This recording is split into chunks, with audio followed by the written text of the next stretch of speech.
ഒരുപാട് വാതിലുകളിൽ മുട്ടിയിട്ടുണ്ടെങ്കിലും അവസാനം നമുക്ക് വേണ്ടിയിട്ട് തുറന്ന വാതിലാണ് HDFC സ്പോൺസർ ചെയ്യുന്ന ഹോപ്പ് ഫൗണ്ടേഷനിലെ ഉദ്യോഗസ്ഥർക്ക് വേണ്ടിയിട്ടുള്ള ഈ ഒരു കീ ടു യുവർ സെൽഫ് എന്നുള്ള ഈ ഫൈനാൻഷ്യൽ അവയർനെസ് പ്രോഗ്രാം. ഫൈനാൻസ് സ്കൂളിന്റെ ഫസ്റ്റ് പ്രോഗ്രാമാണത്. ഒരു മിഡിൽ ക്ലാസ് കുടുംബം എങ്ങനെയാണ് സാമ്പത്തികപരമായിട്ട് കാര്യങ്ങളെ പ്ലാൻ ചെയ്യേണ്ടതെന്നും വിവിധ തരത്തിലുള്ള സ്കാമുകളിൽ നിന്നും എങ്ങനെയാണ് രക്ഷ നേടേണ്ടതെന്നും ഈ സ്കാമേഴ്സ് എങ്ങനെയാണ് സൈക്കോളജിക്കലി നമ്മുടെ മനസ്സിന്റെ താക്കോൽ കൈക്കലാക്കുന്നതെന്നും റിയൽ ലൈഫ് ഉദാഹരണങ്ങൾ വെച്ചിട്ടാണ് അവരോട് സംസാരിച്ചത്.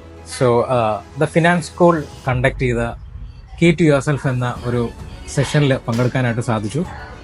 എന്നെ സംബന്ധിച്ച് അത് വളരെയധികം ഹെൽപ്ഫുൾ ആയിരുന്നു. എനിക്ക് പറ്റിയ ഒരുപാട് മണ്ടത്തരങ്ങൾ എനിക്ക് റിയലൈസ് ചെയ്യാനും അതിൽ നിന്ന് എങ്ങനെ ഇനി വരികയാണെങ്കിൽ, ഇനി ഒരു ബുദ്ധിമുട്ട് വരികയാണെങ്കിൽ അതെങ്ങനെ ഓവർകം ചെയ്യണം, അല്ലെങ്കിൽ അങ്ങനെ ഒരു സിറ്റുവേഷൻ എങ്ങനെ ഫേസ് ചെയ്യണം എന്നുള്ളത് മനസ്സിലാക്കി തരാം. ഇതൊരു തുടക്കം മാത്രമാണ്.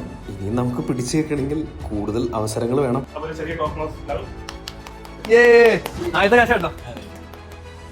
ഫൈനാൻസ് സ്കൂളിന്റെ ആദ്യത്തെ പൈസയാണ്. ശരിക്കും ഞാൻ ഈ ഫൈനാൻസ് സ്കൂൾ തുടങ്ങിയിട്ടുള്ളത് പൂജ അങ്ങോട്ട് വെച്ചിട്ടാണ്. ആരെങ്കിലും പറഞ്ഞത് വിശ്വസിക്കോ? എന്റെ കയ്യിലൊക്കെ ആദ്യമായിട്ട് കിട്ടിയ പൈസയാണ്. കൂട്ടുകാരനൊരാള് കിഡ്നി ട്രാൻസ്പ്ലാന്റേഷന് വേണ്ടിയിട്ട് വെയിറ്റ് ചെയ്യാണ്. അപ്പൊ അവനെ ഒന്ന് സപ്പോർട്ട് ചെയ്തു. പിന്നെ കുറച്ച് പൈസ അമ്മയുടെ കയ്യിലും കൊടുത്തു. പിടിച്ചോ.